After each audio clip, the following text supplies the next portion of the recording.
आज ना चिवसाठी एक सरप्राईज होतं. सरप्राईज काय आहे ते सांगतेच, पण त्याआधी म्हटलं संध्याकाळचा टाईम आहे, मग केस वगैरे विंचरले आणि बाहेर जायचं होतं थोडं. म्हणून मग चिव रडत होती, झोपेतून उठलेलीच होती. मग तिला बिस्किट वगैरे दिलं आणि माझ्यासाठी चहा ठेवला. चहा ठेवला तितक्यातच चिवच्या बाबांचा फोन आला. ते बाहेर गेले होते, मग ते येणार होते. मग हे चिवसाठी सरप्राईज होतं. मग तर मी आवरत होते आणि तिचं कॅमेरासमोर नखरे करायचं चाललं होतं. मग त्यानंतर चहा झाला, मी चहा घेतला आणि चिवला दूध घेतलं.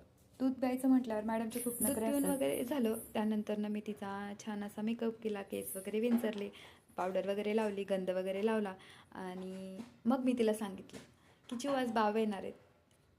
मग ती खूप खुश झाली. मग तेवढ्यातच बाबांच्या गाडीचा आवाज आला आणि पळतच बाहेर गेली. बघितलं तर खरंच जिन्याने बाबा येत होते. आमचे 2-3 दिवस झाले लिफ्ट खराब झाली आहे, त्याच्यामुळे बाबा जिन्यानेच येत होते. मग तिकडेच जाऊन ती उभी राहिलेली, बाबांना घरात घेऊन आली आणि आनंद तर तुम्ही बघाच किती झाला आहे. आणि त्यानंतर ना मग बाहेर जायचं होतं थोडं, म्हणून मी तयार होत होते. तर माझा मिनी ब्लॉग तुम्हाला कसा वाटला नक्की कमेंट करून सांगा. बाय.